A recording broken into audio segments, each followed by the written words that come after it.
तो दोस्तों कल जो एग्ज़ाम हुआ है global environmental and public health का, ठीक है, वो सेमेस्टर 3 में, उसी का आज हम लोग आंसर जानने वाले हैं। Sec paper semester 3 environmental and public health. इसमें आपके टोटल दोस्तों पहले बता दूं कितने क्वेश्चन थे।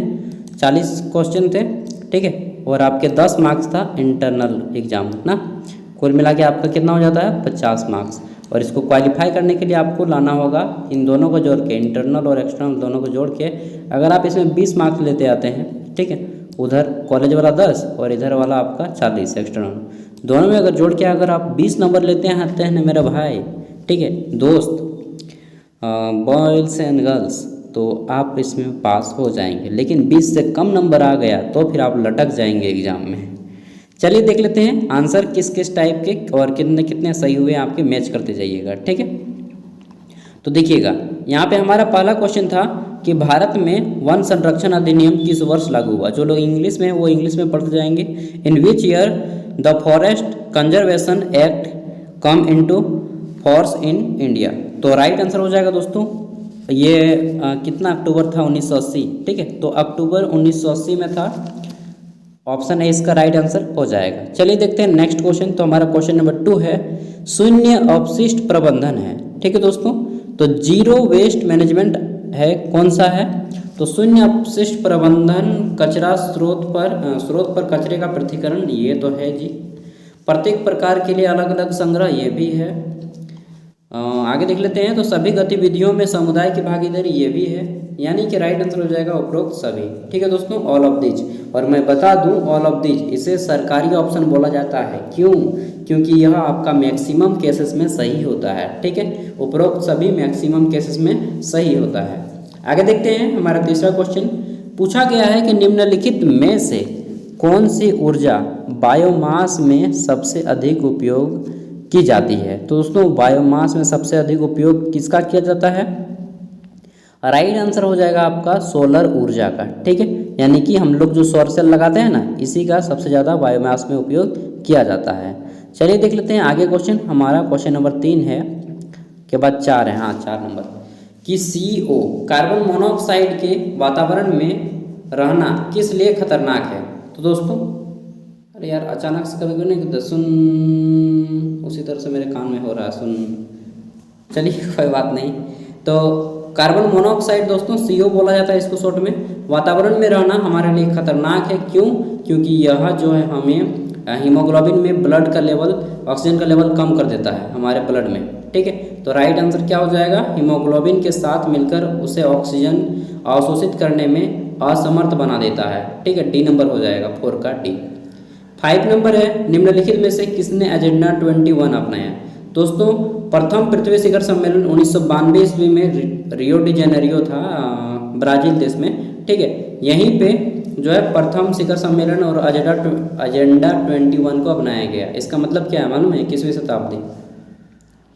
चलिए देख लेते हैं आगे। हमारा मॉन्ट्रियल प्रोटोकॉल आपका जो है ओजोन अपक्षय से संबंधित है। क्योटो प्रोटोकॉल भी आपका पर्यावरण से संबंधित है। 6 नंबर क्वेश्चन है निम्नलिखित में से कौन सा प्रदूषक पृथ्वी में कैंसर का कारण बन सकता है, ठीक है।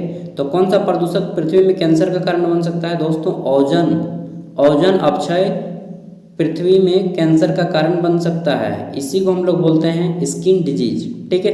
त्वचा कैंसर हो जाता है, स्किन कैंसर, जब पराबैंगनी किरणें पृथ्वी पे आ जाती हैं, ठीक है। तो ऑप्शन है इसका राइट आंसर हो जाएगा 6 का। 7 नंबर देख लेते हैं। क्वेश्चन है इसमें 7 नंबर में कि निम्नलिखित में से कौन सी घटना प्रकृति खतरा नहीं है। तो दोस्तों प्रकृति में कौन से प्राकृतिक खतरा नहीं है, यानी कि हम खुद बनाते हैं इसको और खुद खराब करते हैं। तो भूस्खलन, लैंडस्लाइड यह ऊपर वाले के द्वारा किया जाता है। जंगल की आग भी कभी कभी हमारे द्वारा, कभी कभी अपने से लग जाता है, घिसा घिसा के लकड़ी सब, ठीक है। और डी नंबर है बिजली का चमकना, तो ये तो अपने आप होता है जी। और हमारे झारखंड में बहुत ज़्यादा डेथ होती है हर साल सावन महीने में, सावन भादों के महीने में, ठीक है। तो राइट आंसर हो जाएगा रासायनिक ये प्रदूषण, ठीक है। तो दोस्तों हम लोग जितने भी बम बारी विस्फोट करते हैं, परमाणु टेस्ट, तो यहाँ बम वहाँ बम गिरा दिए, ये आपका रासायनिक प्रदूषण है जो कि मानव के द्वारा किया जाता है। यह प्रकृति दोषी नहीं है इसमें। 8 नंबर है शहरी या शहर क्षेत्रों में या शहरी क्षेत्रों में होना चाहिए, शहरी क्षेत्रों में वायु प्रदूषण की पहचान करें जो मनुष्यों को आँखों और श्वास तंत्रों को परेशान करता है। तो दोस्तों कार्बन मोनोऑक्साइड हमारे आँखों और श्वास तंत्रों को पहचान करता है, परेशान करता है यार, पहचान करता हूँ, पहचान करके वो परेशान करता है ना। जैसे एक दो लोग आदमी को पहचान लेगा उसके बाद फिर उसको परेशान करेगा, उसी तरह से कार्बन मोनोऑक्साइड है ऑप्शन नंबर डी, 8 का डी, ठीक है। अरे भाई साहब छींक आ रहा है यार, लगता है सर्दी होगा, वैसे भी बहुत दिन से नहीं हुआ है। चलिए 9 नंबर क्वेश्चन है, शहरी क्षेत्रों में नाइट्रोजन के ऑक्साइड NO के कारण प्रदूषण का प्रमुख स्रोत क्या है, ठीक है। तो शहरी क्षेत्रों में नाइट्रोजन ऑक्साइड के प्रदूषण का दोस्तों प्रमुख कारण क्या है, राइट आंसर हो जाएगा आपका बिजली संयंत्र में जो आपका पावर प्लांट लगता है ना, DBC जिसको हम लोग बोलते हैं DBC, ठीक है। झारखंड में कुल कितना बिजली उत्पादन होता है मालूम है? झारखंड में दोस्तों आपका 2570 मेगावाट, ये कितना है जी, 2570 या कुछ है, ठीक है, 2501 के आसपास है, 2570 या 80 है, इतना मेगावाट झारखंड में बिजली उत्पन्न किया जाता है, ठीक है। और झारखंड में जो सबसे ज़्यादा बिजली उत्पादन किया जाता है कहाँ से किया जाता है?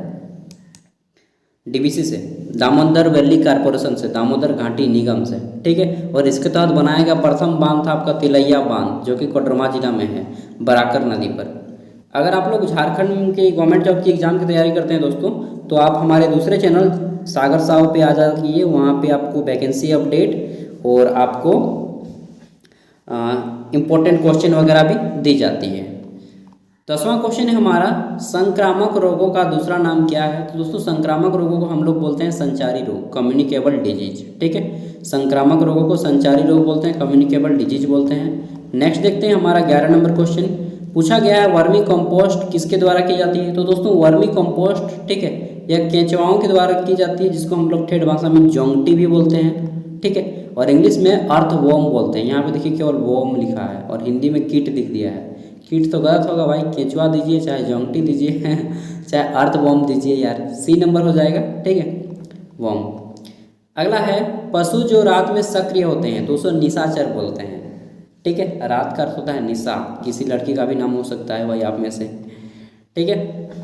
तो पशु जो रात में सक्रिय होते हैं उसे क्या बोलते हैं?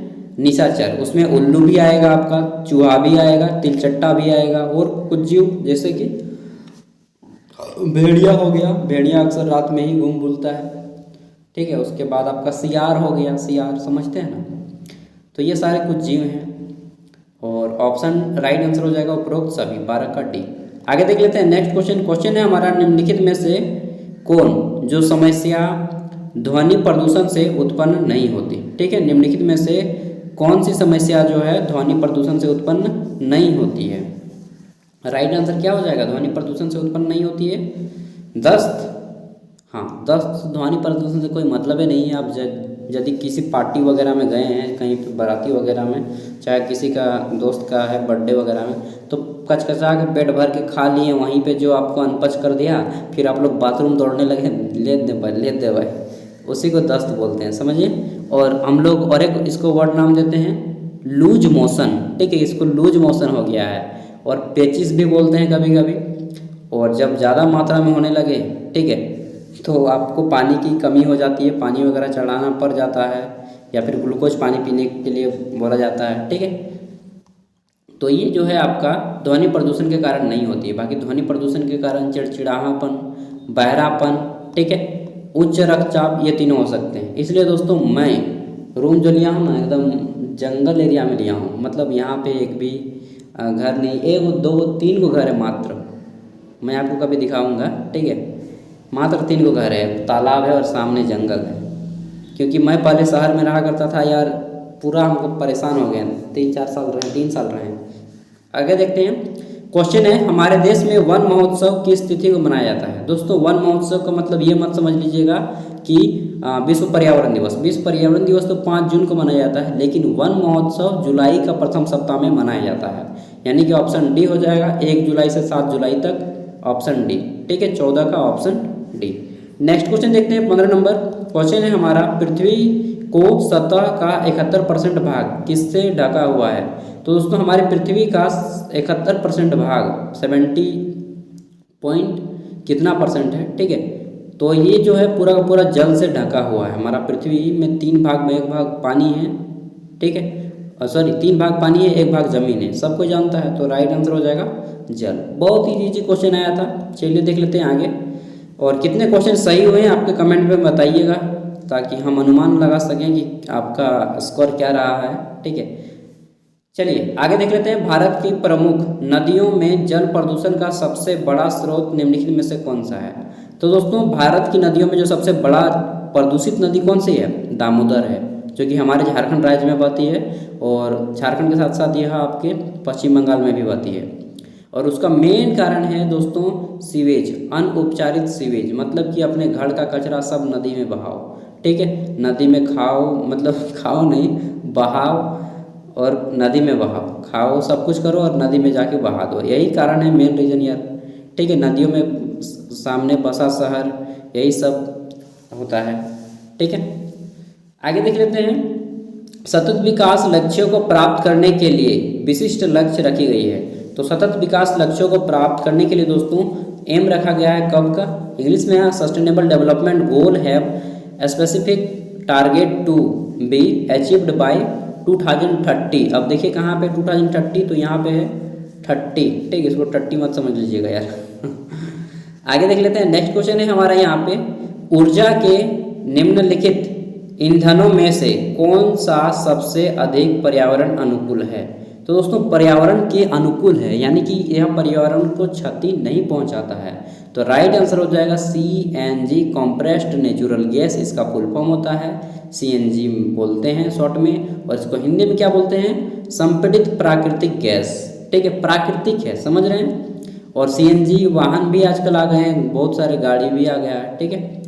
आगे देख लेते हैं, तो हमारा नेक्स्ट क्वेश्चन क्या है? क्वेश्चन है हमारा, निम्नलिखित में से कौन सा विकिरण के ऊष्म जोखिम को एक मिनट यार पढ़ने दीजिए ऐसा था। निम्नलिखित में से कौन सा विकिरण के उच्च जोखिम का परिणाम है? तो दोस्तों विकिरण के उच्च जोखिम का परिणाम है हमारा, जब आप हाई रेडिएशन में रहते हैं तो आपको कैंसर होने का खतरा हो जाता है, स्किन कैंसर, साथ ही आपके बाल झड़ने लगते हैं, लॉस हेयर, और आप अगर बाल झड़ने लगेंगे तो फिर गंजे हो जाएंगे, गंजे हो जाएंगे तो फिर तिलक कम मिलेगा। नहीं, तिलक लगा ही नहीं है दोस्तों, मैं मजाक कर रहा हूँ यार, दहेज को हटाइए यार फालतू, ठीक है। और आप लोग यंगस्टर हैं, मैं भी हूँ यार, ऐसा नहीं हूँ, तो दहेज नहीं लीजिएगा दोस्तों, ठीक है। चाहे आप इंटर कास्ट मैरिज करें चाहे कास्ट मैरिज करें, दहेज नहीं लीजिए। हाँ, जो खुशी से दे वो रख लीजिए, लेकिन दहेज नहीं लीजिए, बाकी आपकी मर्जी यार। अगला है, प्रकाश को भोजन में परिवर्तित करने वाले जीवों के समूह को क्या कहा जाता है? तो दोस्तों प्रकाश को भोजन में परिवर्तित करने वाले जीवों के समूह को क्या बोला जाता है? तो इनको बोला जाता है शाकाहारी जीव। अब देख लेते हैं कहाँ पे है, तो डिकम्पोजर होगा नहीं, सर्वाहारी जीव होगा नहीं, विषमपोषी, सपोषी। सपोषी को ही शाकाहारी बोलते हैं, इंग्लिश में ऑटोट्रॉफ बोलते हैं, ठीक है। ऑप्शन डी इसका राइट आंसर हो जाएगा 20 का। 21 नंबर है हमारा क्वेश्चन है, निम्नलिखित में से कौन सा बायोडिग्रेडेबल नहीं है, यानी कि कौन सा ऐसा है जो कि सड़ गलेगा नहीं, ठीक है, कभी नहीं सड़ेगा गलेगा। तो एल्युमिनियम एक ऐसा पदार्थ है, एल्युमिनियम फॉइल, मतलब फ्यूल है, फॉइल लिखा है, फ्यूल ना। तो दोस्तों एल्युमिनियम फॉइल एक प्रकार का ऐसा पदार्थ है जो कभी सड़ता गलता नहीं है। बाकी केंचुआ तो अपने ज़मीन में मिट्टी में मिल जाता है, सब्जियां भी मिल जाती हैं, फल भी मिल जाते हैं, मनुष्य भी मिल जाता है मिट्टी में, ठीक है। तो कभी घमंड मत करिएगा यार। अगला है, पौधे किस वर्णक की उपस्थिति के कारण हरे होते हैं? तो दोस्तों पौधे जो हैं हरा दिखता है, क्यों? पौधे नहीं, पौधे की पत्तियां हरे दिखते हैं क्लोरोफिल के कारण, क्लोरोफिल, ठीक है। इसी को क्लोरोप्लास्ट भी बोला जाता है, और इसमें एक वर्णक पाया जाता है जिसको मैग्नीशियम बोला जाता है। आगे देख लेते हैं हमारा नेक्स्ट क्वेश्चन, जाइलम फ्लोएम के बारे में जानते हैं ना, 2 उत्तक हैं। अगला है, कुनेन को दवा में उपलब्ध कराया जाता है। तो दोस्तों कुनेन एक दवा है जो कि मलेरिया जब किसी व्यक्ति को हो जाता है, और यह एक पेड़ का नाम है कुनेन, ठीक है।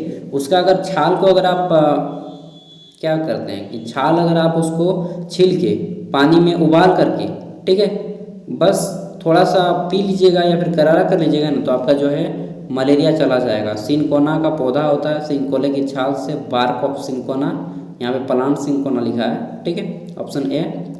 नेक्स्ट क्वेश्चन है, आप देख लेते हैं। तो हमारा क्वेश्चन है 24 नंबर, डीकम्पोजर में शामिल है। दोस्तों डीकम्पोजर में शामिल कौन है?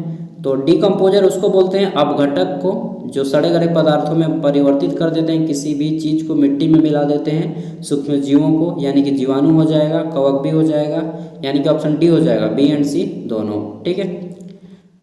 नेक्स्ट देखते हैं 25 नंबर क्वेश्चन। क्वेश्चन है 25 नंबर, इसका राइट आंसर हो जाएगा कि वह जानवर जो रेगिस्तान की गर्मी सहन कर सकता है, एक ही है यार, ऊँट है, ऊँट, ठीक है, ऊँट आपका सहन कर सकता है रेगिस्तान की गर्मी, इसे जहाज कहा जाता है, मरुस्थल का जहाज, ठीक है, ऑप्शन बी। यार ऊँट नहीं चढ़े भाई साहब, चढ़ेंगे अब राजस्थान वगैरह जाएंगे घूमने के, आप लोग को भी वीडियो देंगे, ऊँट चढ़ेंगे, ऊँट, ऊँटनी का दूध पियेंगे ना तो बहुत लंबा हो जाइएगा। चलिए, वैसे मेरी हाइट तो बहुत शॉर्ट हाइटेड है, मैं 5 फीट 2 इंच ही मात्र। चलिए देख लेते हैं आगे। अगला क्वेश्चन है, निम्नलिखित में से कौन मेलानोकॉर्निया यानी कि त्वचा कैंसर है एक, ठीक है, मेलानोकॉर्निया का कारण है। तो दोस्तों मेलानोकॉर्निया त्वचा कैंसर का कारण है, अभी मैंने बताया है कि ओजोन रेडिएशन जो है आपका परावैंगनिक किरणन अगर आपके बॉडी में पड़ जाता है तो उससे ओजोन विकिरण हो जाता है। और देखिए ओजोन का कुछ मात्रा जो है ना, जब ग्रहण लगता है, सूर्य ग्रहण, चंद्र ग्रहण, तो इसीलिए बोला जाता है कि सूर्य ग्रहण चंद्र ग्रहण नहीं देखना चाहिए, विशेष रूप से प्रेग्नेंट लेडीज़ को, ठीक है। हो सकता है इन फ्यूचर आप लोग भी जरूर झेलिएगा, ठीक है। तो इस सब से बचिएगा, क्योंकि ऐसा माना जाता है कि अगर माना क्या जाता है, रेडिएशन अगर पड़ गया प्रेग्नेंट लेडी के बच्चे में तो बच्चा जो है थोड़ा सा आँख खराब हो सकता है, तो इस सब से बचना है, ठीक है। और आपका आँख भी खराब हो सकता है तो बच्चे का तो होगा ही इसलिए नहीं होता जनरली, फिर भी हो सकता है, कुछ चांसेस होते हैं, इसलिए इन सबसे बचना है। पढ़ाई का अर्थ केवल एग्जाम में पास करना नहीं, आपको रियल लाइफ में कुछ सीखना भी है, ठीक है, जो आपके जीवन में काम आए। अगला है, ताजमहल का पीलापन किसके प्रभाव के कारण हो रहा है? तो दोस्तों हमारा जो ताजमहल है आगरा में स्थित है, ठीक है, जिसको शाहजहां ने बनाया था मुमताज महल की याद में, तो यह ताजमहल दोस्तों आजकल पीला पड़ रहा है। क्यों? क्योंकि इसमें जो है सल्फर डाइऑक्साइड एक एसिड है वह इस पे गिर रहा है। और कैसे गिर रहा है? अम्ल वर्षा के माध्यम में। अब ये अम्ल वर्षा क्या होता है दोस्तों? कभी कभी देखे होंगे कि जब बरसात होता है और आपको कपड़े में गिरता है तो कपड़े में छोटा छोटा दागी बन जाता है, उसी को अम्ल वर्षा बोलते हैं, एसिड रेन, ठीक है। और यह जनरली आपका जब बरसात शुरू होता है उस टाइम पे एसिड रेन होना शुरू होता है, यानी कि सावन महीना के स्टार्टिंग में, ठीक है। अगला है, पौधे का वह भाग जो पानी को वाष्पित कर देता है और वर्षा के जल का पीएच मान अगर 5.6 से कम हो जाता है तो उसको वर्षा जल माना जाता है साइंटिफिक तरीके से। वो तो मैंने आपको याद की, अपना ठेठ भाषा बता दिया। पौधे का वह भाग जो पानी को वाष्पित कर देता है उसको दोस्तों क्या बोला जाता है? तो उसको बोला जाता है रंध्र। पौधे का एक भाग है रंध्र। रंध्र मतलब छिद्र, इंग्लिश में अस्टोमा बोलते हैं, ठीक है। और यह पत्ती पे पाया जाता है, छोटे छोटे छिद्र पाए जाते हैं जो पौधे को वाष्पित कर देते हैं, मतलब वाष्प बना के उड़ा देते हैं, ठीक है। आगे देख लेते हैं, हमारा क्वेश्चन है यहाँ पे, क्वेश्चन कहाँ है? 29 नंबर। दिन के समय वातावरण में सापेक्ष आर्द्रता न्यूनतम होती है। तो दोस्तों दिन के समय वातावरण में सापेक्ष आर्द्रता न्यूनतम कब होती है? दोपहर के 3 बजे, जब हवा का तापमान सबसे कम होता है, ठीक है। ऑप्शन है इसका राइट आंसर हो जाएगा, दोपहर 3 बजे जब हवा का तापमान सबसे कम होता है। आगे देख लेते हैं, और सबसे हाईएस्ट कितना बजे होता है? 1 बजे, 12 से 1 बजे नहीं, जब हवा का तापमान सबसे अधिक होता है। शीत निद्रा क्या है? दोस्तों शीत निद्रा क्या है कि सर्दी के दिनों में कुछ जीव ऐसे होते हैं जो कि सो जाते हैं। क्यों? उनकी एनर्जी बच जाती है और वे ज़्यादा समय तक जो है बरसात को काट सकें, ठीक है, बरसात को काट सकें, इसलिए वे अपने गुफा में ही घुस के रह जाते हैं, सोते रहते हैं। उनकी एनर्जी भी बच जाती है, उनकी ज़्यादा भोजन की ज़रूरत नहीं होती है, ठीक है। और अगर मान लीजिए बरसात के दिनों में वो नहीं सर्वाइव कर पाते हैं, भोजन नहीं मिल पाएगा तो मर जाएंगे, इसलिए वो कोशिश करते हैं कि ज़्यादा से ज़्यादा वो सर्दी के दिनों में सो जाते हैं, ठीक है। और अक्सर ये आपको जो है पोलर बियर, भालू देखें, सफ़ेद सफ़ेद भालू सब, हाँ, तो वही सफ़ेद सफ़ेद भालू सब, पोलर बियर सब, जिसको पांडा भी बोला जाता है, पांडा, ठीक है, वो लोग करते हैं। अगला है ग्रीष्म निष्क्रिय क्या है, वही कि गर्मी के दिनों में कुछ जीव ऐसे होते हैं जो कि सो जाते हैं और उन्हें उतना गर्मी झेल नहीं पाते हैं, फिर जब गर्मी ठंडा होने लगता है धीरे धीरे तब वो निकल जाते हैं अपना भोजन की तलाश में। ठीक है, आगे देख लेते हैं हमारा नेक्स्ट क्वेश्चन 32 नंबर। इसमें पूछा गया है, क्या पूछा गया है, निम्नलिखित में से कौन सी गैस हवा में अधिकतम मात्रा में पाई जाती है। दोस्तों 78% नाइट्रोजन पाया जाता है। ठीक है, ऑप्शन है इसका राइट आंसर हो जाएगा। आगे देख लेते हैं नेक्स्ट क्वेश्चन है हमारा, सौर सेल किस ऊर्जा का विद्युत ऊर्जा में रूपांतरित करता है। तो दोस्तों सौर सेल सौर ऊर्जा का विद्युत ऊर्जा में रूपांतरित कर देता है। ठीक है, तो राइट आंसर हो जाएगा सौर ऊर्जा। मैं भी सोच रहा हूँ यार एक इन्वर्टर ले लूँ और सोलर एनर्जी लगा दूँ और मुझे क्या बोलते हैं उसको, लाइन का ज़रूरत ही नहीं पड़ेगा, लेकिन थोड़ा पैसा होगा तब ना, अभी पैसा वैसा नहीं है, बाद में करेंगे वो सब, टाइम पे है अभी। क्वेश्चन है हमारा, निम्नलिखित में से कौन सा ऊर्जा का नवीकरणीय स्रोत है। तो दोस्तों नवीकरणीय स्रोत जिसे हम लोग बार बार उपयोग कर सकेंगे, कभी खत्म नहीं होगा। ठीक है, राइट आंसर क्या हो जाएगा, हवा। ठीक है, हवा से हम लोग कौन सा ऊर्जा बनाते हैं, पवन ऊर्जा। ठीक है, बड़ा बड़ा पंखा लगा देते हैं और उसमें घूमता है और टरबाइन भी घूमता है और हमें एनर्जी मिलती है, बिजली मिलती है। अगला है, ऊष्मा को आपूर्ति करके ठोस को द्रव में बदलने की प्रक्रिया क्या कहलाती है। तो दोस्तों ठोस को द्रव में बदलने की प्रक्रिया गलनांक कहलाती है। ठीक है, इंग्लिश में मेल्टिंग बोलते हैं, गलनांक। ठीक है, ऑप्शन ए। आगे देख लेते हैं हमारा क्वेश्चन है, निम्नलिखित में से किसे बायोडिग्रेडेबल कचरा कहा जाता है। ठीक है, बायोडिग्रेडेबल मतलब जो आसानी से सड़ गल जाए। ठीक है, तो प्लास्टिक सड़ेगा, अरे यार कभी नहीं सड़ेगा। दर्पण, आईना, आरसी सड़ेगा, नहीं सड़ेगा भाई साहब, मिरर नहीं सड़ेगा। अंडा का सेल, दोस्तों अंडे के पॉलीथीन भी नहीं सड़ेगा, लेकिन अंडा का सेल सड़ जाएगा, लेकिन यह भी बहुत ज़्यादा टाइम लगेगा। अंडा का छिलका जो होता है उसको क्या बोलते हैं, कैल्शियम कार्बोनेट। ये सड़ने में थोड़ा सा टाइम लेता है, लेकिन सड़ जाता है, 1-1.5 साल के बाद सड़ जाता है। ठीक है, अगला है, चीनी का एक रूप है। दोस्तों चीनी जो है कार्बोहाइड्रेट का एक रूप है। ठीक है, और यह हैवी कार्बोहाइड्रेट होता है, उसको क्या बोलते हैं, सुक्रोज। ठीक है, सुक्रोज ही बोलते हैं जी, सुक्रोज, फ्रक्टोज, माल्टोज, ये कार्बोहाइड्रेट के प्रकार हैं। ठीक है, तो इसमें सुक्रोज पाया जाता है, चीनी में सुक्रोज पाया जाता है, और जितने भी फल वाले चीज़ें उसमें फ्रक्टोज पाया जाता है। आपका भात, जिसको हम लोग क्या बोलते हैं, भात को भातें बोलते हैं यार, चावल तो जो खड़ा हो गया वो चीज़ हो गया, तो भात में आपका पाया जाता है या चावल में पाया जाता है, क्या पाया जाता है, माल्टोज। ठीक है, अगला है CFCR। तो दोस्तों CFC क्या है, क्लोरोफ्लोरोकार्बन है एक इसका फुल फॉर्म नाम, और यह जो हमारे ओजोन को अपक्षय करता है। ठीक है, एंड क्या बताएं, यह कहाँ से निकलता है, तो रोधक, इंसुलेटर, जी हाँ इससे निकलता है। सबसे ज़्यादा निकलता है आपका क्या बोलते हैं उसको, एयर कंडीशनर से, और आपका रेफ्रिजरेटर, फ्रिज से। फिर है आपका प्रणोदक, इसमें भी निकलता है। रेफ्रिजरेटर आ ही गया, इसमें बहुत ज़्यादा मात्रा में निकलता है। जो फ्रिज हम लोग लगाते हैं ना गर्मी के दिनों में, फ्रिज का पानी ये बहुत ज़्यादा खराबी है। ठीक है, तो राइट आंसर हो जाएगा उपरोक्त सभी, इन सभी से निकलता है CFC gas, chlorofluorocarbon gas. 39 number है, निम्नलिखित में से किसकी गति अधिकतम है। तो दोस्तों सबसे अधिकतम गति है लाइट की। प्रकाश की गति कितनी है, आपको याद है, मुझे याद है आपको भी याद होना चाहिए, 3×10⁸ मीटर प्रति सेकेंड। ठीक है, ये आपका प्रकाश की चाल है। कहाँ पे होती है इतनी प्रकाश की चाल, तो ये होता है निर्वात में। निर्वात मतलब वैक्यूम, वैक्यूम मतलब जहाँ पे कुछ भी नहीं हो, हवा भी नहीं हो, वहाँ पे प्रकाश की चाल होती है 3×10⁸ मीटर पर सेकेंड। ठीक है, ये बहुत बार एग्जाम में पूछा जाता है। फिर कांच में हो जाती है, तो कांच में दिन के जगह पे 2 कर दीजिएगा, 2×10⁸ मीटर प्रति सेकेंड कांच में होती है प्रकाश की चाल। ठीक है, और वायु का तो 320 मीटर प्रति सेकेंड होता है। आवाज़ वही हो गया, साउंड ही हो गया आपका, सॉरी वायु नहीं, साउंड का 320 मीटर होता है।